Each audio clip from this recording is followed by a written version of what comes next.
जय श्री कृष्ण। गीतांक 18 है।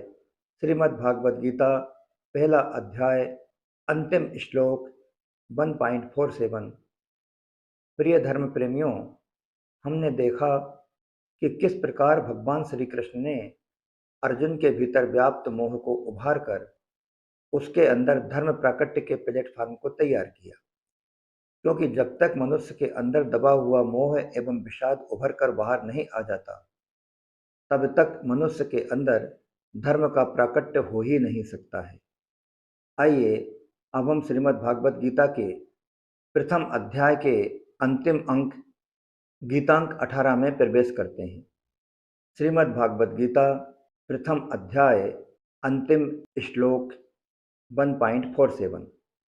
संजय उवाच एव मुक्तवार्जुनः संख्ये रथोपस्थ उपाविशत् विसृज्य ससरम चापम शोक संविघ्न मानसः। स्वाध्याय मनन 7 बिंदुओं में। Point number 1। संजय बोले, इतना सब कहने के बाद शोकाकुल मन वाले अर्जुन ने युद्ध न करने का पक्का निर्णय कर लिया और जिस रणभूमि में वह हाथ में धनुष लेकर उत्साह के साथ युद्ध करने के लिए आया था, उसी रणभूमि में बाएं हाथ से अपने गांडीव धनुष को और दाएं हाथ से बाण को नीचे रखकर रथ के मध्य भाग में दोनों सेनाओं को देखने के लिए जहां खड़ा था, उसी स्थान पर शोक मुद्रा में बैठ गया। Point number 2। अर्जुन की ऐसी शोकाकुल अवस्था होने का मुख्य कारण क्या था? मुख्य कारण भगवान द्वारा भीष्म और द्रोण के सामने रथ खड़ा करके अर्जुन से कुरुवंशियों को देखने के लिए कहना और उनको देखकर अर्जुन के भीतर छिपे हुए मोह का जागृत होना था। मोह के जागृत होने पर अर्जुन कहता है, युद्ध में हमारे कुटुंबी मारे जाएंगे और कुटुंबियों का मरना बड़े नुकसान की बात है। अर्जुन कहता है, दुर्योधन आदि तो लोभ के कारण इस नुकसान की ओर नहीं देख रहे हैं, परंतु युद्ध से जिस प्रकार की अनर्थ परंपरा चल पड़ेगी, उसका ध्यान करके हम लोगों को ऐसे पाप से निवृत्त हो जाना चाहिए। Point number 3।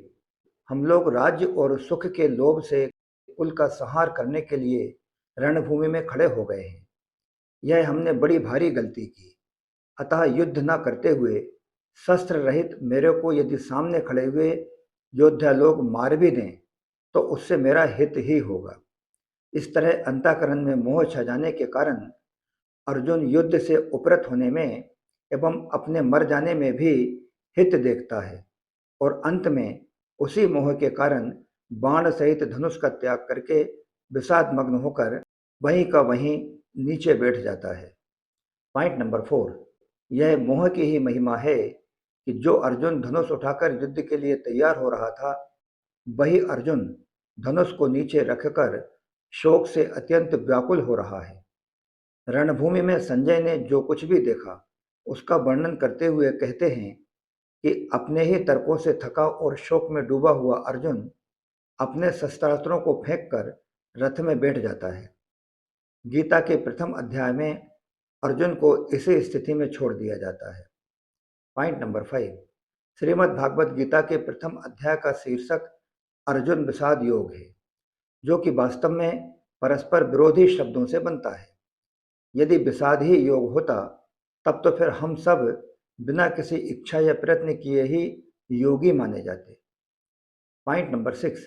वास्तव में भगवान श्री कृष्ण द्वारा अर्जुन की विषाद की इस स्थिति को जागृत करना इष्टकारी है, क्योंकि इसी के माध्यम से गीतोपदेश के बीज बोकर श्री कृष्ण ने जो कल्याणकारी गीता ज्ञान जगत को प्रदान किया, उसी से भगवान श्री कृष्ण के पूर्णत्व के पुष्प प्राप्त किए जा सकते हैं।